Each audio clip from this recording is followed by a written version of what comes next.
આજે ભારત માતા કી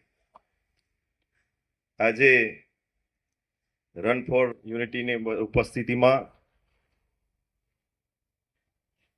ગુજરાત રાજ્યના પૂર્વ મુખ્ય દંડક અને નડિયાદના લોકપ્રિય ધારાસભ્ય શ્રી એવા પંકજભાઈ દેસાઈ સાહેબ, જિલ્લા સંગઠનના પ્રમુખ એવા નૈનાબેન, જિલ્લા કલેક્ટર શ્રી ગુણવંતસિંહજી, પોલીસ અધિક્ષક શ્રી, સંગઠનના મહામંત્રી અપૂર્વભાઈ તેમજ મંચસ્થ મહેમાન, આજે આપણે આપણા ચરોતરના એક મહાન રાષ્ટ્રનાયક તથા લોહ પુરુષ સરદાર વલ્લભભાઈ પટેલ સાહેબની 150મી જન્મ જયંતિ ઉજવી રહ્યા છીએ. આપણા માટે ગર્વની વાત છે કે આદરણીય સરદાર સાહેબના જન્મ આપણા નડિયાદમાં થયો હતો. આપણને ભારતની એકતા શિલ્પી તથા અખંડતા ભારતના સ્થાપક તરીકે સરદાર સાહેબનું નામ ઇતિહાસમાં સદાય અમર છે.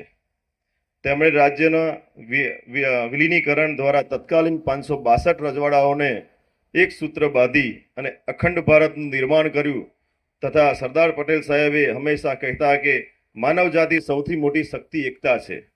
આ વિચારને ધ્યાનમાં રાખીને આજે દિવસે આપણે રન ફોર યુનિટી એટલે કે એકતાની દોડ SRP કેમ્પથી સરદાર સાહેબના નિવાસસ્થાન સુધી યોજી રહ્યા છીએ.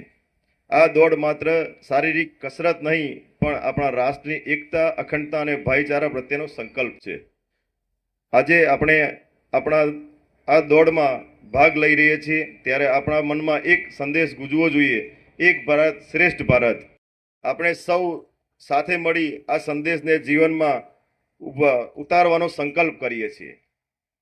પ્રાંત, ભાષા, ધર્મ કે જાતિ ઉપર ઉઠીને એક ભારતીય તરીકે વિચારીએ એ સરદાર સાહેબની સાચી શ્રદ્ધાંજલિ છે.